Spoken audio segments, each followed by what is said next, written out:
La Sociedad Dominica de Medios de Comunicación, Sodomco, presenta A Pensar Más con Rosa María Palacios.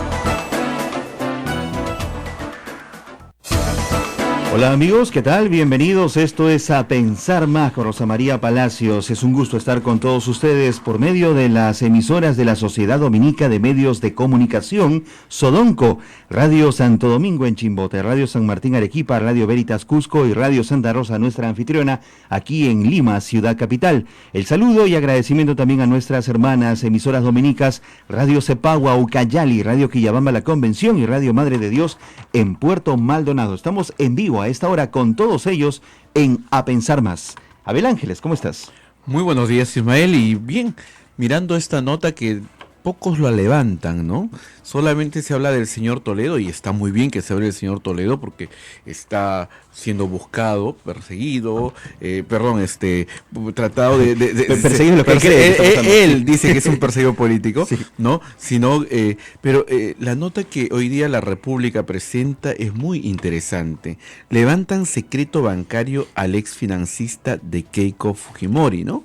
Esto, la jueza de la doctora Bárbara Oretorre es la que ha determinado pues levantar el secreto bancario y la reserva tributaria y de la identidad bursátil del empresario Joaquín Ramírez, ex secretario general de Fuerza Popular y el señor que solventaba prácticamente la campaña de la señora Fujimori. Le daba la casa, le daba la camioneta, ¿no? Mercedes-Benz. Sabe que otras cosas más le ha ofrecido a la señora Fujimori. Pero lo que llama, eso no está mal, que le ofrezca cosas. Si hay algún ciudadano peruano que cree en algún pensamiento político y puede apoyar, qué bueno. Pero lo extraño del asunto, que este señor hace poquísimos años atrás, creo que fueron 4 o 5, ¿ya? Él mismo declaró que era un cobrador de combi, ¿no? Y que en base a eso ha hecho su fortuna. Entonces, ¿cuántos millonarios tendríamos? Porque combis en Lima tenemos por doquier y en provincias también tenemos. Imagínense si todos los cobradores de combi llegaran a tener la fortuna de este señor, con departamentos de lujo en Miami, con casas de lujo aquí en la capital, con camionetas, no solamente para su uso personal, sino para poder prestársela a sus amistades. Qué maravilla, ¿no?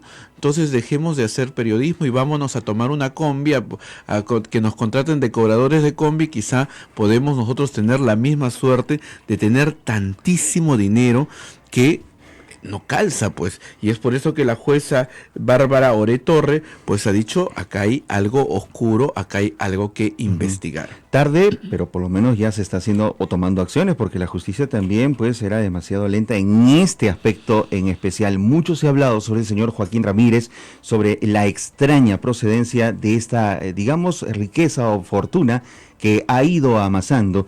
Y nos preguntamos algo que todos lo sabemos: esos favores que has mencionado que tenía la candidata Keiko Fujimori, luego tendrían que pagarse, ¿no? Eso es lo que suele suceder. Obviamente, ¿no? Obviamente, salvo que tengan alguna otra relación, ellos que no sea netamente una relación tipo comercial o de, ¿no? Quizá, no sabemos, pero de alguna forma esta gentileza de prestar la casa para el local partidario, prestar las camionetas, tenía que ser devuelta, ¿no? Claro. La jueza ha tomado esta decisión a pedido de la fiscal supraprovincial especializada en lavado de activos, la doctora Sara Vidal Vargas, quien desde septiembre del año 2014 investiga al Grupo Ramírez por un presunto lavado de activos de origen ilícito. Vamos a ver, esta medida pues se sustentó en la necesidad de aclarar el origen de la fortuna de Joaquín Ramírez, que es desde el año 2001 y 2005 respectivamente no deja de multiplicarse, es una maravilla, es así como Jesús multiplicó los panes, esta fortuna se multiplica, es bárbaro. Así que vamos a ver, ¿no? Y se sabe pues del señor Joaquín Ramírez que su padre se dedicaba a la venta de productos agrícolas y aguardiente, y su madre vendía abarrotes en una pequeña tienda del Callao hasta el año 1998. O sea, descartamos la herencia. No era, pues, el señor no ha heredado una gran fortuna, no ha tenido, pues, algún benefactor, pues, que le deje millones de dólares. No hay eso, ¿no? O sea, pero de algún sitio salió la plata. Sí, por supuesto, porque el origen de ese dinero se podría rastrear debido a los gastos que realiza, o en todo caso los balances que está presentando este señor desde el año 2001 al año 2017. En 16 años, ¿quién se vuelve millonario aquí en el Perú? Muy poca gente, creo que nadie.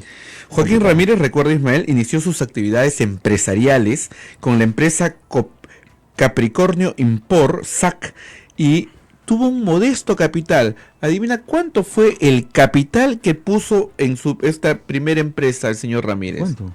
Solamente 2.000 soles. Con 2.000 soles. Con 2.000 soles pues empezó la multiplicación del dinero, ¿no?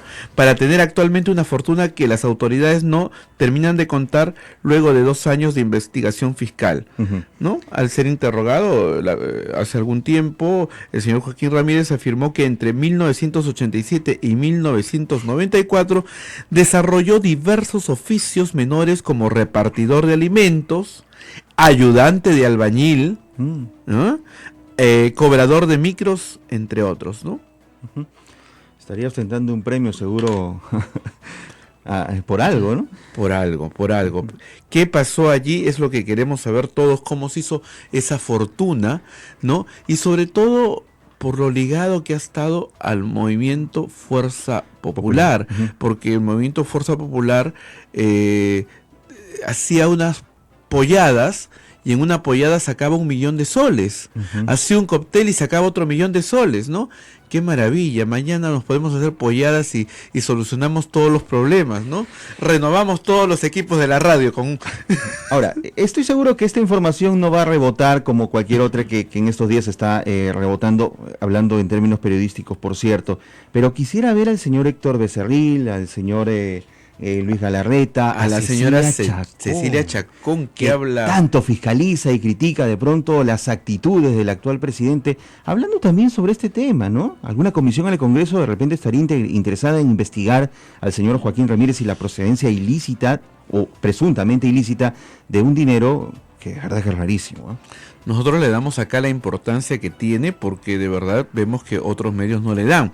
La Fiscalía de Lavado de Activos estima, con base en la adquisición de propiedades en el Perú, en Estados Unidos y en las empresas constituidas, que la fortuna del grupo empresarial dirigido por Joaquín Ramírez podría estar superando los 60 millones de dólares. 60 millones de dólares. Eso... Bueno, compremos la combi, nos ponemos de cobradores y tenemos 60 millones de dólares. Con una inversión de 2.000. De 2.000 soles en una empresa, nada más. Es bárbaro.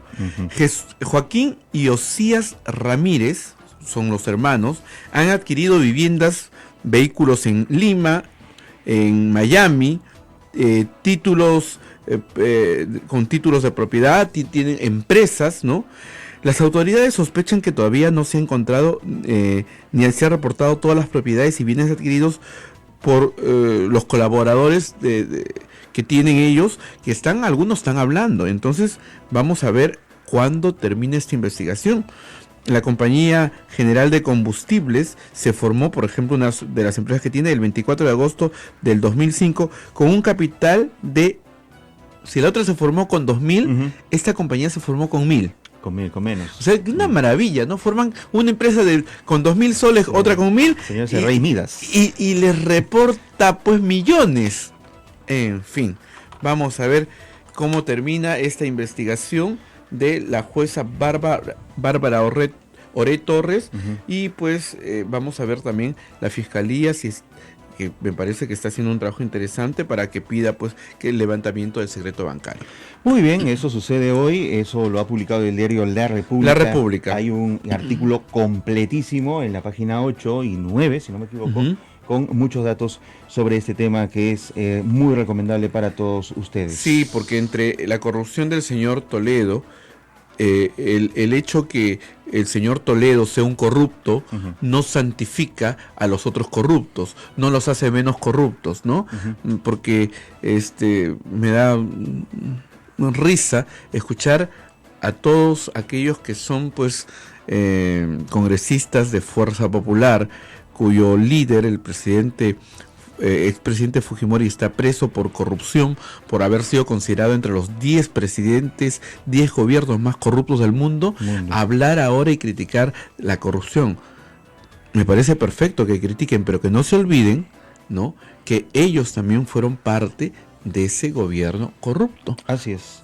Bueno, hoy son críticos, hoy fiscalizan y evalúan cada movimiento, incluso del presidente de la República, Pedro Pablo Kuczynski. Ayer la señora Cecilia Chacón, lejos de hablar de pronto sobre estas situaciones que hoy hacen noticia, como el levantamiento del secreto bancario al exfinancista de la lideresa de su partido, Keiko Fujimori, el señor Joaquín Ramírez, pues ha hablado del presidente Pedro Pablo Kuczynski y ha criticado el hecho de que dé mensajes a la nación.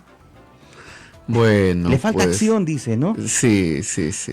Bueno, ya de alguna forma tienen que criticar y de alguna forma también tienen que generar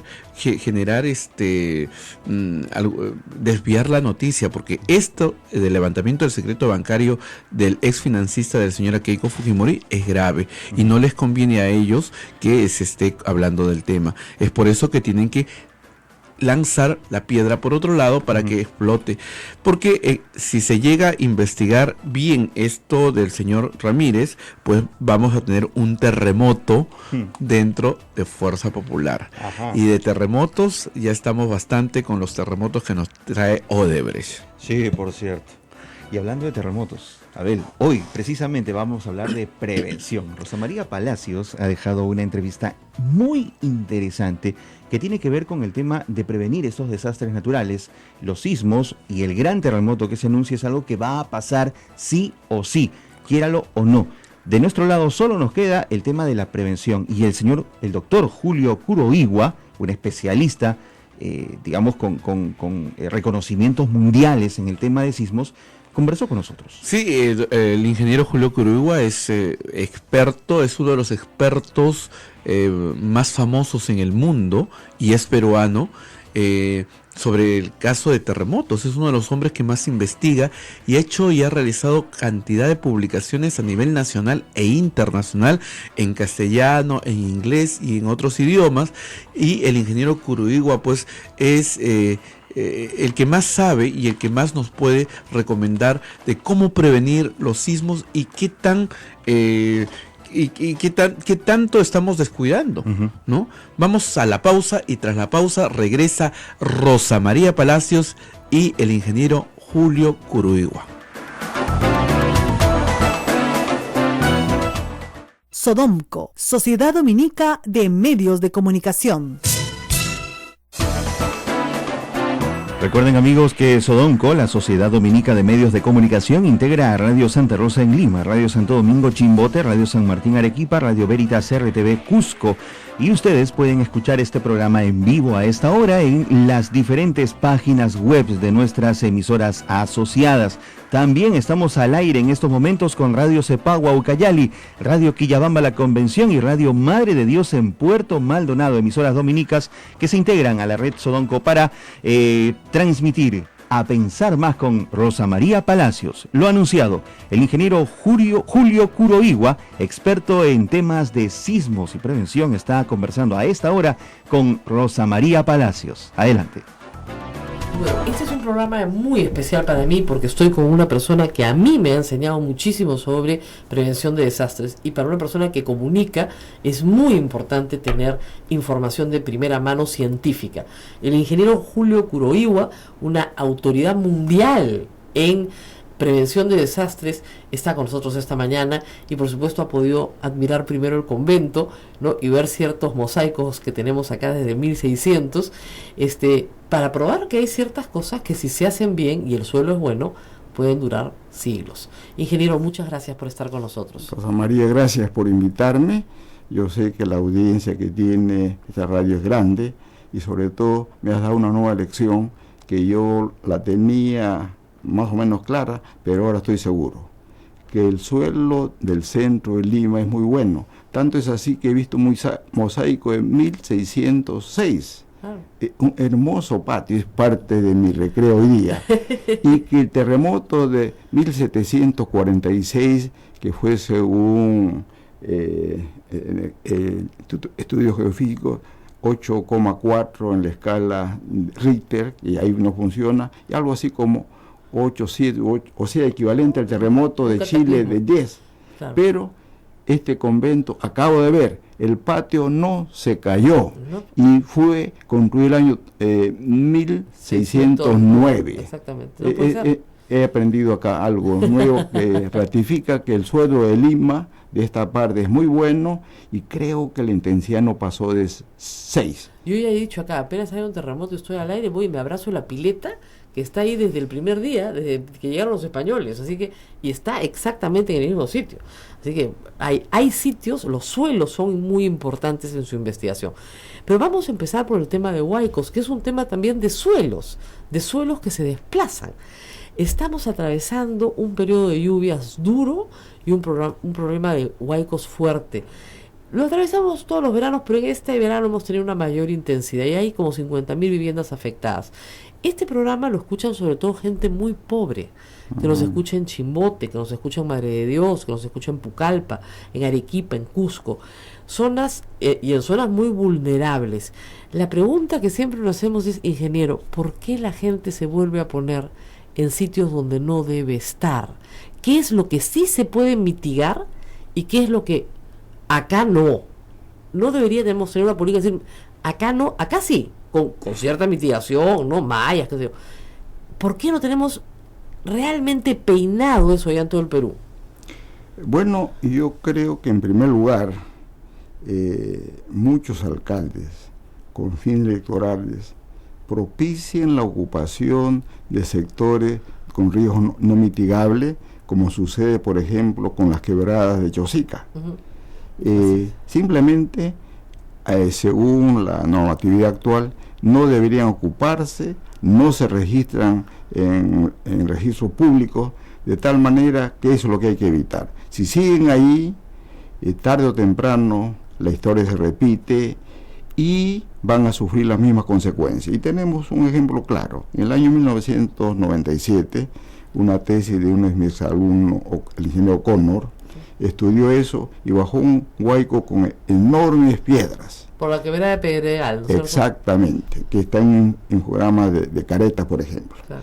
Y ustedes van ahora, en el año 2017, verán que toda esa parte baja de la quebrada está llena de casas y han dejado una pequeña sequía de 3,5 metros, donde piensan que el huaico va a tener puntería y va a bajar por ahí. Bueno, esa es una de las cosas los huaicos no tienen puntería, ¿no? Bueno, bajan de acuerdo a la pendiente del terreno y ese abanico es la zona de deposición.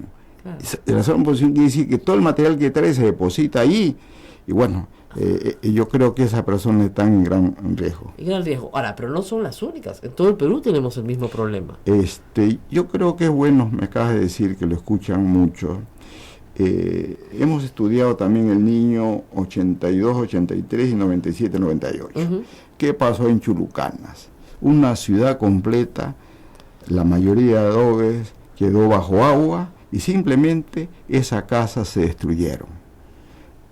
En el programa Ciudad Sostenible 1998-2015 tenemos los mapas de peligro múltiple de 170 ciudades. O sea, están a disposición de los alcaldes. Claro, y eso simplemente entran a la página web del INDECI y verán.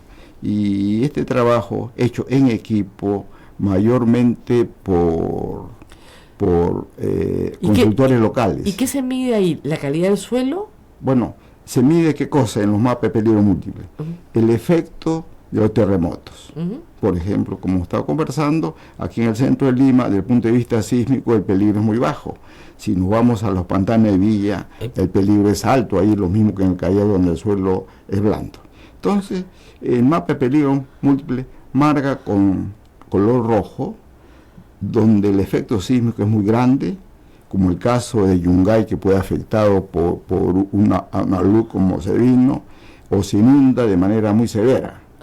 Entonces, uno es el suelo, otro es la posibilidad de inundación. Por eso es múltiple. Considera efecto sísmico, que depende del suelo, y la inundación, que depende fundamentalmente de la geografía, de la topografía, porque el agua no tiene ascensor, siempre va siempre baja. Siempre va pendiente abajo. Claro.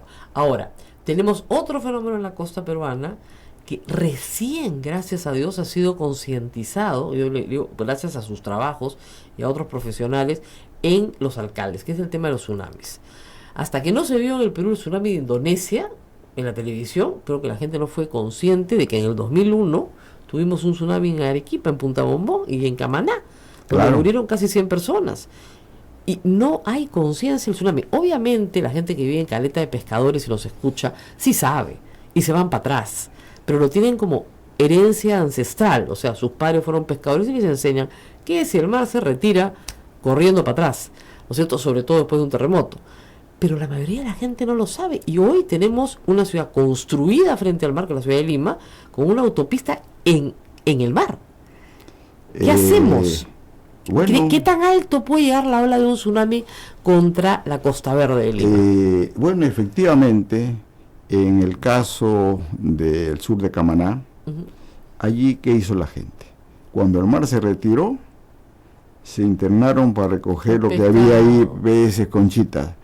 La primera ola, tal como estudios hechos con tesis de la UNI, también de San Agustín y Universidad de Tacna, el tsunami tendría unos 12 metros de altura ya, y llegaría a los 10 minutos. Efectivamente, cuando el mar se retiró, entraron esas 80 personas. Ellos no sabían que en Honolulu, en Hawái, en el año 1946 ocurrió lo mismo. Entonces se internaron y perdieron su vida. Ahora, volviendo a Lima. A Lima. 10 minutos, 10 metros. Eso es, o puede ser 15 minutos, 15 metros. Bueno, yo creo que hay un poquito más de tiempo, porque según los cálculos hemos hecho, pero de todas maneras hay que ser conservador. Yo también sería conservadora. Según estudios hechos justamente en una tesis de Alberto Delgado, que actualmente es mi socio, se hicieron estudios de tsunamis, la curva de refracción. Y para Lima, para periodo de retorno de 500 años, nos dio 7 metros, como fue el tsunami de 1746, y en general para el Callao 10 metros. Y hay un aporte hecho un estudio hecho por estudiosos de la Universidad de Tohoku, de la Universidad de San Marcos y de la UNI. Indican que en Costa Verde la ola alcanzaría 10 metros, se llama run up. Significa que las olas trepan, chocan y trepan, 22 metros. Yo me pregunto, ¿qué pasaría en un verano con 500.000 personas en la playa? Ahora, las únicas lugares de subida es la que hay entre el límite de Barranco y Miraflores, y le cae en San Isidro, y eso tiene casi 2 kilómetros. Yo me pregunto si la gente puede correr 2 kilómetros. Ahora, están poniendo plataformas, no sé si usted ha visto, algunas plataformas para que te pares en la plataforma y esperes. Bueno, pero esas plataformas son muy chicas, y en la ruta de evacuación pasan por debajo del acantilado que se derrumban. Claro. A mí me preguntaron hace 2 o 3 meses en el municipio de Lima, yo le dije, miren, aquí efectivamente la idea de la plataforma es buena porque se han hecho en otras partes, en la costa oeste del noroeste de Estados Unidos, en Japón e Indonesia. Está bien, se hace una plataforma y en lugar de que la ruta escape, pase al pie de un cerro que se derrumba, que se apunta hacia el centro. Claro. ¿No es cierto? Entonces, justamente este 23, nosotros hemos estado trabajando en 170 ciudades a nivel nacional. Ahora, hay una serie de estudios de Lima que hay que entregarlo, y el alcalde va a lanzar el programa Lima Ciudad Resiliente. ¿Cuál es la diferencia entre el sostenible que ha tenido nuestro programa de Perú ha tenido reconocimiento nacional ante Ciudadanos al Día y un concurso que convocó Agencia de Naciones Unidas, el Banco Mundial y OEA? De 81 proyectos, nuestro programa ha sido sostenible, quedó número 1. Y esos datos, lamentablemente, como comentamos, los alcaldes no lo aprovechan. Están en la página web de INDECI, lo único que tienen que hacer es revisarlos.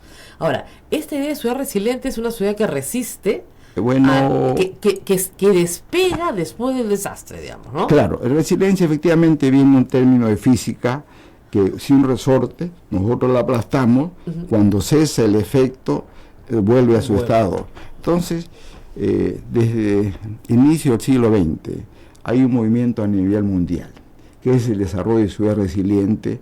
Todas las ciudades importantes del mundo ya la tienen. Felizmente Lima la va a tener. Hace como 3 meses el alcalde me invitó a una conferencia a todos sus funcionarios.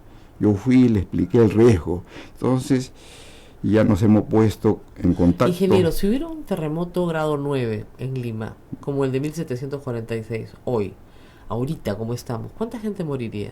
Bueno, depende del escenario, depende de la hora. Si es que es a medianoche, con todas las casas de gran riesgo que hay en los asentamientos humanos, pueden ser muy numerosos. Ahora, si el mar se sale en el Callao a medianoche, en la zona inundable, solamente entre la Mar Brava y el río Rima, que es parte, sin contar lo que hay al norte del río Rima, hay 150.000 personas que viven. Y en el sismo de Ica del año 2007... Claro, murieron 500 personas. Bueno, pero a lo que voy es lo siguiente, que a pesar de que un exalcalde, funcionario de una agencia internacional, los capacitó durante 2 periodos de 3 años, 6 años, en base a folletitos, etcétera, la evacuación fue prácticamente un caos. Entonces yo creo... Pisco, claro, caos. No, acá en Lima, en el Callao fue el alcalde. Sí, fue un caos. Bueno, entonces yo creo que nos está dando la pauta qué es lo que debe hacer este gobierno. El gobierno anterior ya lo puso como política de Estado. El otro hace obligatorio, simplemente este gobierno tiene que cumplir con eso y sobre todo, ese es el punto que yo quería llegar, tiene que concentrarse en la parte educativa y llegar al año 21 de nuestro bicentenario, que la mayoría de la población, sobre todo los más pobres, los de mayor riesgo, interpreten las señales de naturaleza y sepan actuar. Y, por ejemplo, ya que hemos estado tratando el tsunami avisa de manera clara. ¿Cómo sentimos un temblor? Primero viene el ruido, está llegando la onda P. Cuando llega el sacudón, es la onda S. Si es que la diferencia entre la llegada de las dos ondas, puesto que parten del mismo punto, del epicentro, si llegan con poca segunda diferencia, dice, uy, el epicentro está cercano. Y si dura mucho, la duración está en función de la longitud de la falla, y la longitud de la falla es directamente proporcional a la magnitud. Si dura 2-3 minutos, va a producir un tsunami grande. Es por eso que, a pesar de que el gobierno de la presidenta Bachelet en Chile, por un error técnico, canceló la alarma contra tsunami, pero los chilenos, como desde el año 1939, en el terremoto de Chillán murieron 30.000 personas, se han ocupado en educar a su pueblo. Ellos evacuaron, contradiciendo la cancelación. Así es, evacuaron igual. Claro, ahora, a eso queremos llegar. Entonces, la norma es la siguiente, escuchen bien, porque esto es bien educativo. Si usted está en una zona frente al mar, vulnerable, a nivel del mar, ¿no es cierto? ¿Qué es lo que tiene que ganar? Tiene que ganar altura, ¿ok? Porque la ola, además no es una ola, son un tren de olas, ¿ok? No es una olita como así como Hawái 5.0, no, es un tren de olas. La primera ola puede llegar de 10 a 15 minutos. Entonces, usted tiene de 10 a 15 minutos para sacar a su familia y ganar 10 metros de altura en un cerrito, en un edificio, en una estructura estable, en donde sea, pero tiene que ganar 10 metros de altura sobre el nivel del mar. Ese es el problema. Entonces tenemos zonas en Lima como Asia, por ejemplo, que ya están aprendiendo a evacuar porque tienen que llegar hasta la carretera Panamericana Sur. Su mapa de inundación llega, los mapas de inundación ya los hizo la Marina, están a disposición de todos. Villa llega hasta la Panamericana Sur, tienen que evacuar. El Callao, La Punta, y así sucesivamente, Camaná, Tacna, Moquegua, Hilo, todas esas zonas son muy vulnerables. Entonces, 10 minutos, 10 metros, si uno lo siente. Ahora, ahí viene el otro que me enseñó el ingeniero Kurowiwa. ¿Y qué pasa cuando el tsunami viene de otra parte? El terremoto de Chile, de Valdivia, mató tanta gente en Chile, mucha gente en Chile, pero también mató en el Japón al día siguiente, en el año 60. Y a raíz de eso se pone en Hawái el Centro de Medición de Tsunamis, el Pacific Tsunami Warning Center. Ustedes pueden entrar por la web PTWC. Miren cómo me lo sé de memoria. Ese tiene todas las alertas de tsunami. Como soy comunicadora, pues me entro de frente, ¿no? Ni espero que Hidrografía de la Marina me diga nada. De frente entro ahí. Y ahí están las alertas. ¿Por qué? Porque tienen boyas en el Océano Pacífico que miden las alturas e inmediatamente te comunican. Entonces el ingeniero Kurowiwa, me acuerdo, dije, y si viene otro país, te van a avisar. Y yo decía, ¿quién me va a avisar? Y ahí me enseñó. ¿Aprendí bien, ingeniero? Oye, Rosa María, Sí. ¿quiere que te diga una cosa? Sí. Te felicito porque todo lo que tú has dicho de la manera clara que una periodista, una comunicadora social lo hace. Qué bueno que en el Perú tengamos una persona como tú que me has demostrado que has leído mi librito. No, y además lo he chancado. Es más, yo he evacuado a mis hijos en el terremoto de Chile. Yo sí los evacué, por supuesto. Y mis hijos pensaban que su madre estaba loca y que estaba haciendo un simulacro a las 3 de la mañana. Teníamos invitados. ¿Estabas en Chile? No, yo estaba en Lima. Pero como avisaron que había. Yo lo único que pregunté es ¿a qué horas ha sido? Pues me acordé de la velocidad del avión. Y me dijeron ha sido a la 1 de la mañana cerca a Santiago, era en Concepción. Entonces dije, vuelo, 3 horas, eran las 3 de la mañana.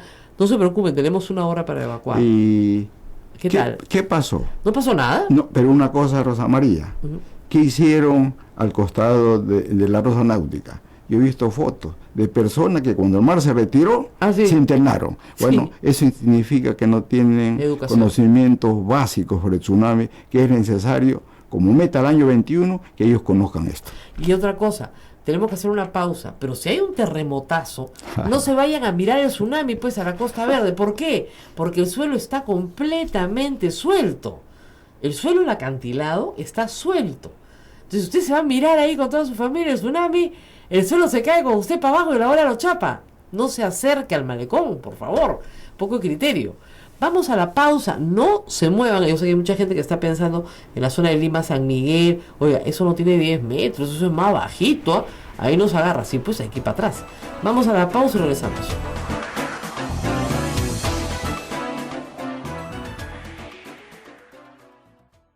Sodomco, Sociedad Dominica de Medios de Comunicación.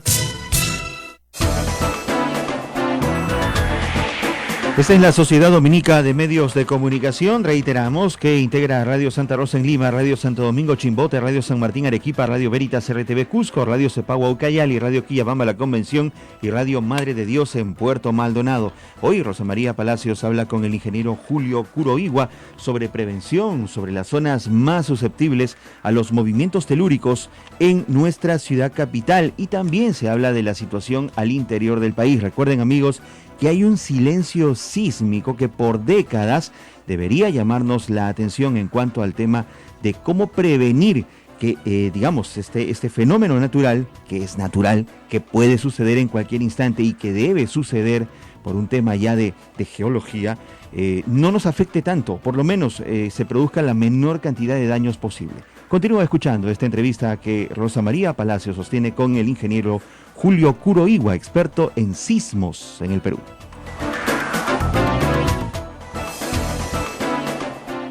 Estamos hablando de prevención y ustedes se preguntarán, y yo siempre digo, claro, ¿por qué un terremoto es más mortífero que otro? Depende de la cercanía a la costa, depende de la profundidad, depende de muchas cosas, depende si es en tierra, si es en mar. Pero yo tengo un ejemplo clásico porque ocurrió casi en simultáneo, un terremoto de 7.8, 7.9 en Haití, ¿no es cierto? Mata a 250.000 personas, mutila a cientos, ¿no es cierto? Destruye prácticamente Puerto Príncipe.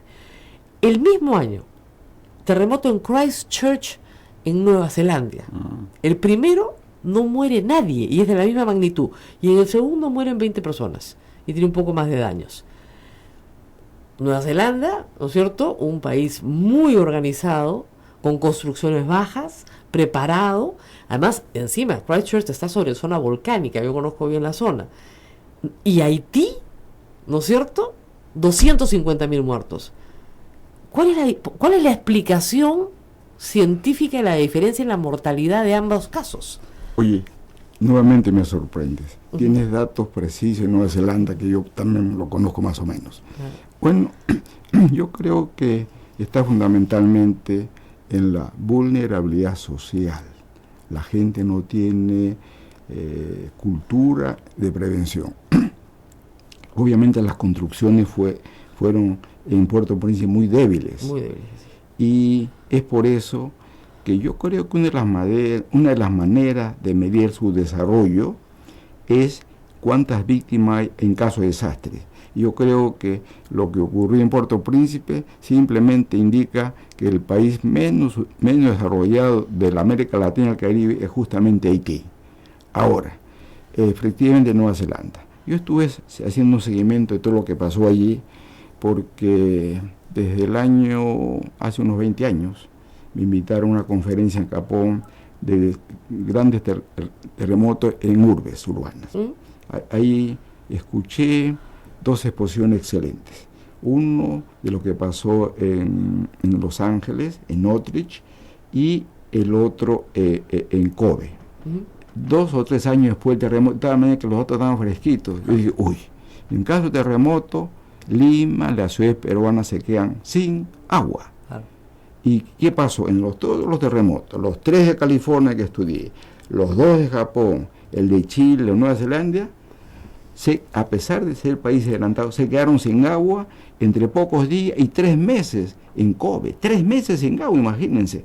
Es por eso que yo quiero agradecer a los directivos de CEDAPAL, porque acabamos de iniciar un trabajo para evaluar la vulnerabilidad de los puntos críticos de los componentes de agua y desagüe, desde las nacientes en la cordillera occidental, a ambos lados de la cordillera occidental, hasta las plantas de aguas residuales en el Pacífico, de tal manera que, vamos a seguir aprendiendo en equipo. Es muy importante lo del agua. Usted sabe que el conde Superunda, le dan ese título, Superunda sobre las olas, porque es el virrey que reconstruye Lima después del terremoto de 1746, la primera noche duerme con casi todo el pueblo en la Plaza de Armas, y lo primero que manda a hacer es a reconstruir los canales para que la pileta tenga agua, porque sin agua no sobrevivía. Y la segunda cosa que hace como orden inmediata es que se reconstruyan los hornos para hacer pan.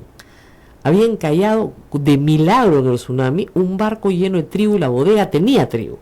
Entonces había posibilidad de tomar agua y pan. Esa fue su primera medida, porque tenía una población que no tenía dónde vivir. Y además la crónica es muy larga, muy interesante, de un historiador peruano que ha hecho una cosa larguísima sobre un libro muy largo sobre el terremoto de 1746, no me acuerdo ahorita el apellido, Walker creo que es. Y esas fueron sus primeras medidas. Agua, porque te quedas sin agua y la población se desespera.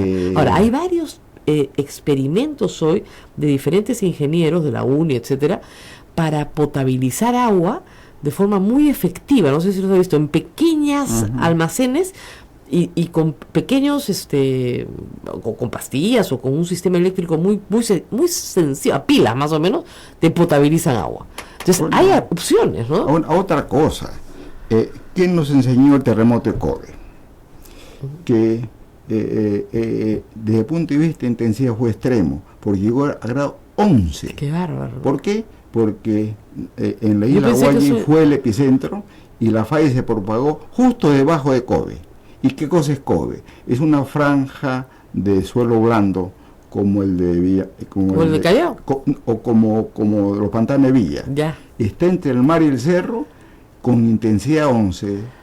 Se destruyó todo el sistema de agua, quedó totalmente destruido, ¿no es cierto? Imposible. Entonces, se quedaron 3 meses sin agua. ¿Por qué? Porque las calles estrechas, hubo incendio, edificios caídos, y una cosa. Lamentablemente, el departamento de agua funcionaba en el municipio de Kobe en el 6º piso, y eso se aplastó, se perdieron en todos los planos. Hay muchas enseñanzas ahí. Pero ¿qué ocurrió? Hay que tener los planos en 2 sitios. ¿Qué ocurrió? que hubo un depósito de agua con 500.000 metros cúbicos que desde de distancia cerraron la salida del agua.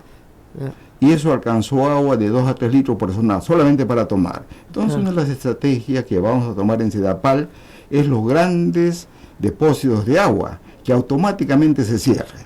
Felizmente, hay ingenieros muy capaces, una ingeniera sobre todo encargada de operaciones, que es muy dedicada y defiende los intereses de APAL, que da gusto. Claro. Entonces, yo creo que sí vamos a lograr, pero tenemos que pensar en otro problema de Lima.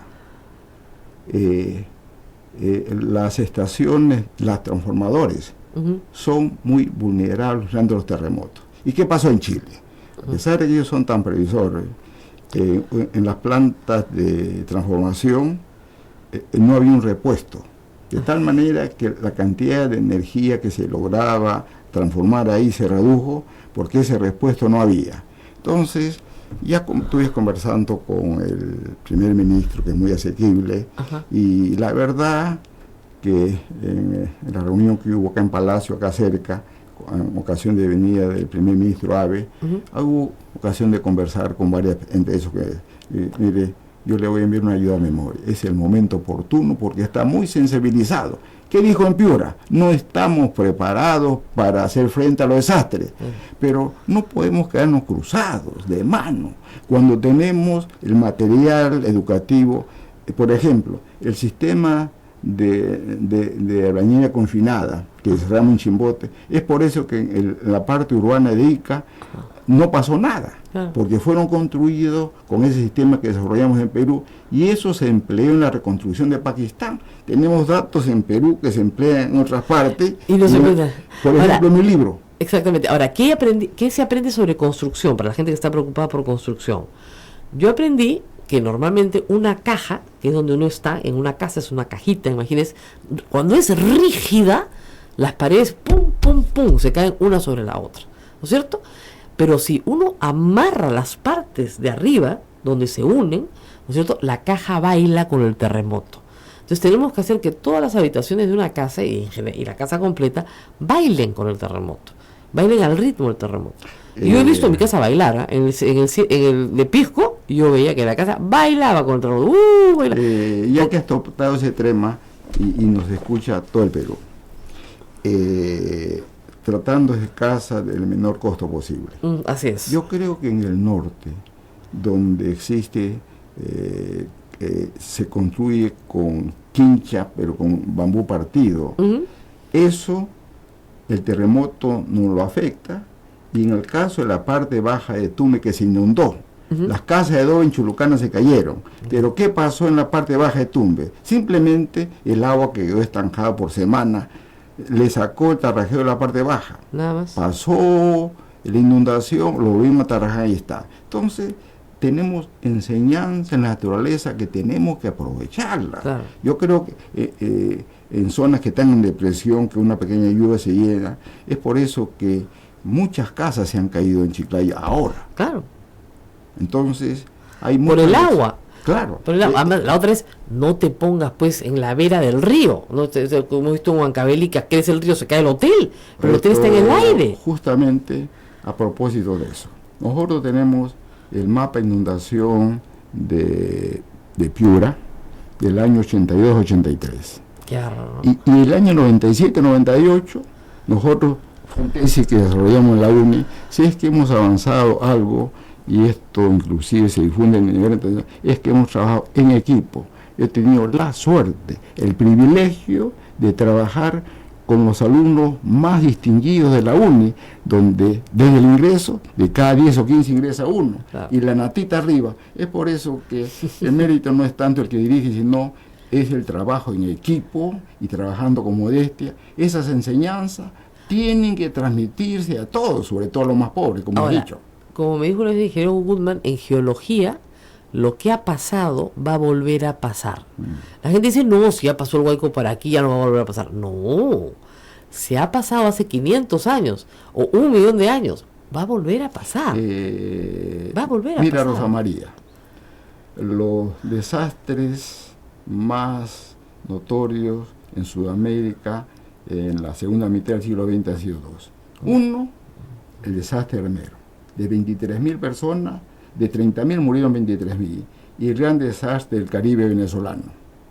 Claro. Y ahora, revisando la historia. En el año 1853, Armero estaba justo a la salida de la quebrada que baja del volcán. Sí, pues, Armero estaba ahí. Y no más atrás, cada 100, 150 años, Armero fue destruido. Otra cosa. Armero no se puede poner ahí, pues. Claro. Está clarísimo. Claro. En el Perú fuimos más inteligentes. Si uno visita Zaña, por ejemplo, que son las ruinas de Zaña, los grandes templos de los agustinos, también de los dominicos, etcétera. Uno dice, ¿qué pasó acá? Y te dicen, un fenómeno del Niño. Y ya no se pusieron en el mismo sitio, lo abandonaron. Hoy es una ruina arqueológica, ¿no es cierto? Pero estaba clarísimo que ahí no te podías volver a poner. Zaña es un ejemplo claro de inundación. 170 ciudades que tienen los mapas de peligro, a mí me da mucha pena que no se emplee.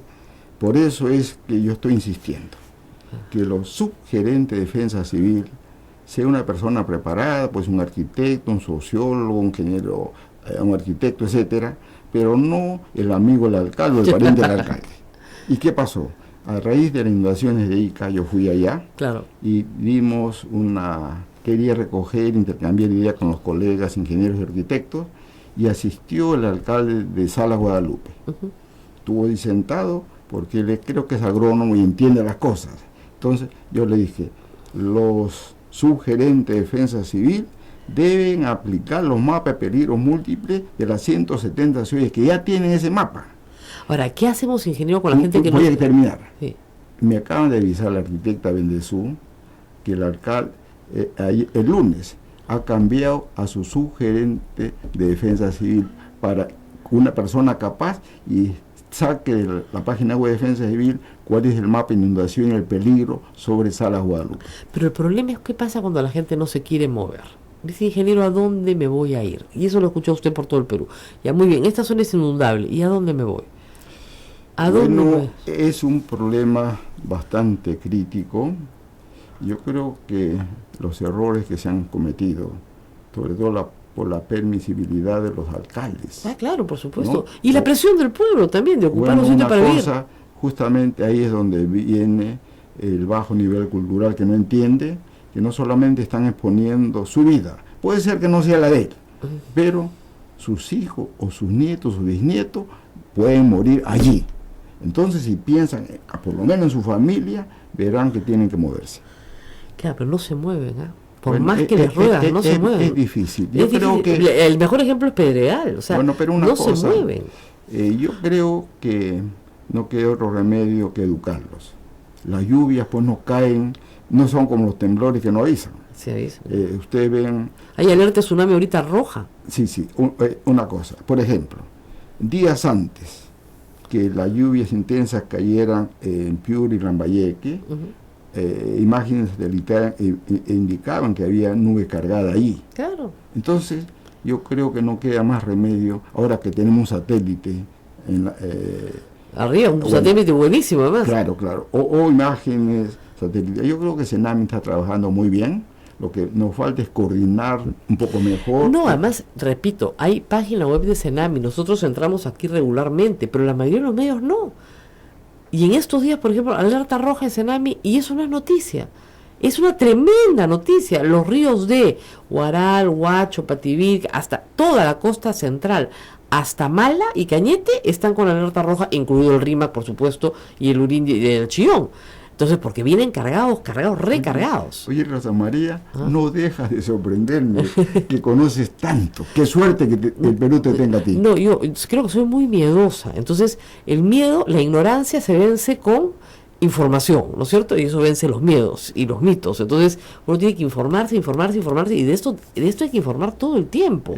Rosa María, ojalá logremos que todos los peruanos, incluyendo aquellos que tienen limitaciones en su educación, sepan interpretar las señales de naturaleza y pueden saber. Y te cuento un caso. La naturaleza te avisa.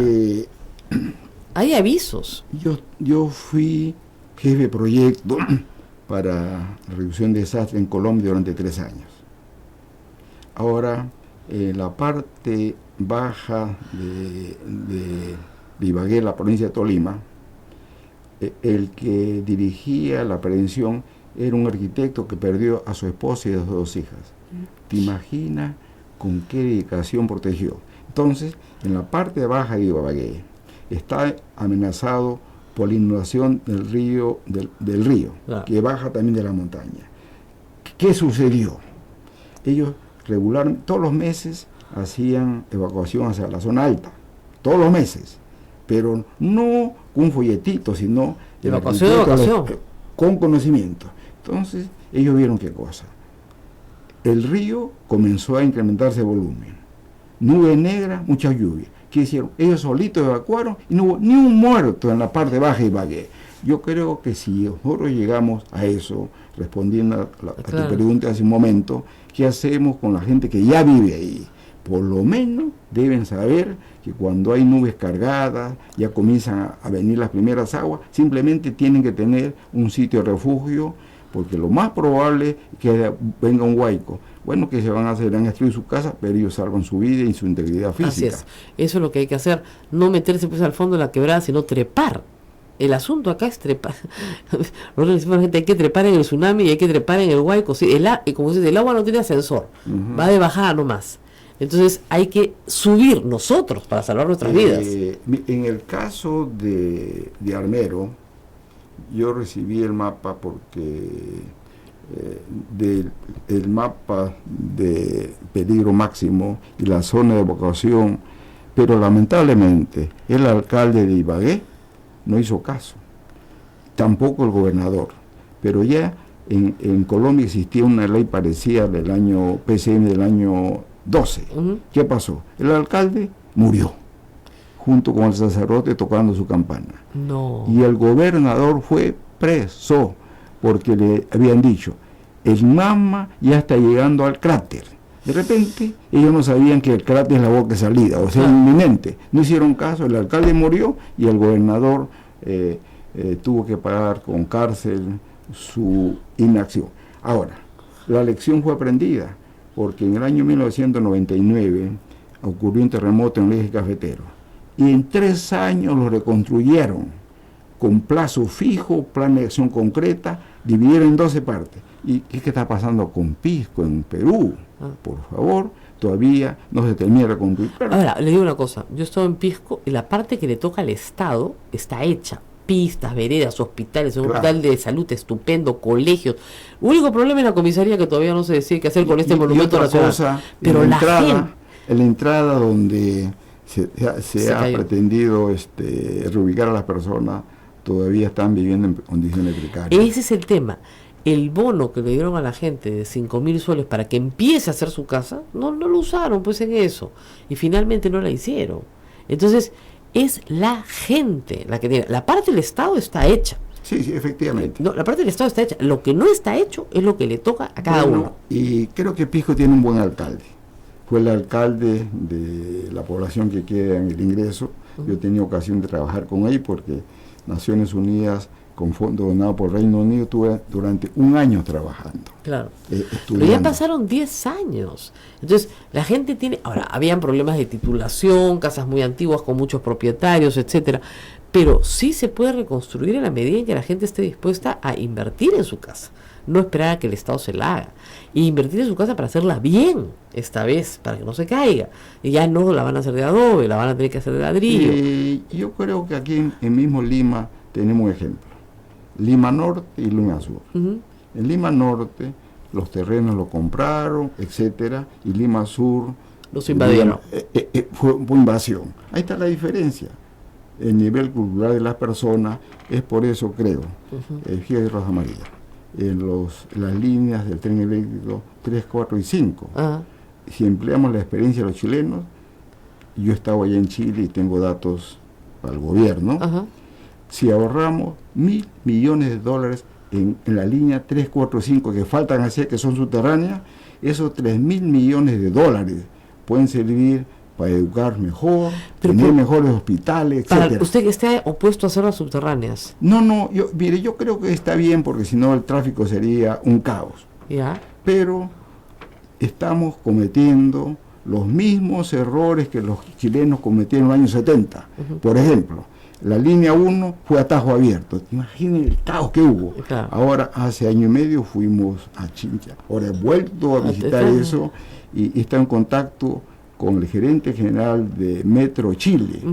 Estuvo en su cargo el año 2000 al año 2011. Él está dispuesto a venir al Perú a ayudarnos. Entonces, yo le dije, miren, yo no tengo ningún otro interés, ni siquiera quiero trabajo. Claro. Solamente quiero que lo que se ahorre se emplee en educar al pueblo peruano a tener mejor atención. Pero ¿cómo podría ahorrarse ahí? Fíjate, Rosa María, el metro número 2 nos está costando como el 70-80% menos lo que cuesta ahora en Chile. Ahora. Qué raro, ¿no? No, bueno, yo no creo que se pueda atribuir a corrupción, porque eso no me consta, pero sí que no estamos empleando la experiencia que tiene Chile y que la sufrió igual como la estamos sufriendo ahora. Si ellos tienen, y el presidente Kuczynski habló de una cooperación con Chile, yo creo que esa experiencia debe emplearse para otras líneas y de repente también revisar la línea 2. Así es. Bueno, se nos acaba el tiempo, siempre es un placer estar con el ingeniero Kurowiwa y se va con las fotos, tenemos que regalarle unas fotos de los azulejos sevillanos que tenemos acá, que están ahí desde 1606, no se caen, por algo será. Las cosas bien hechas duran muchas décadas, pero igual evacuamos, o sea, si viene el terremoto igual evacuamos todos. Gracias, ingeniero, buena suerte a toda la gente que nos está escuchando en medio de tanto problema en todo el país, y como sabemos, lo más importante es salvar la vida. Las cosas se reponen, pero usted agarra a sus hijos y corra a la parte más alta, porque huaicos van a haber de todas maneras, no hay forma de que no haya. Gracias, ingeniero, nos vemos en una próxima ocasión. Rosa María, hoy me ha sorprendido. Veo que estás estudiando y tienes conocimiento de lo que ha pasado en Nueva Zelanda, por ejemplo. Quiero insistir, para terminar, yo creo que aparte del agua, que CEDAPAL está tomando las medidas que se deben, las empresas que proporcionan energía eléctrica también deben tener su plan de emergencia, porque Lima, sin energía, imagínense, en los pisos altos, no se puede bombear el agua, así que ese es otro punto que debe darse prioridad para tener planes de emergencia y restitución del servicio de energía. Gracias, Rosa María. Muchas gracias, y nosotros nos vamos, pero nos reencontramos muy pronto. Adiós. Amigos, es todo por hoy. Gracias por su preferencia. Rosa María Palacios vuelve mañana con otra interesante entrevista para todos ustedes. Esto es A Pensar Más por la red Sodonco.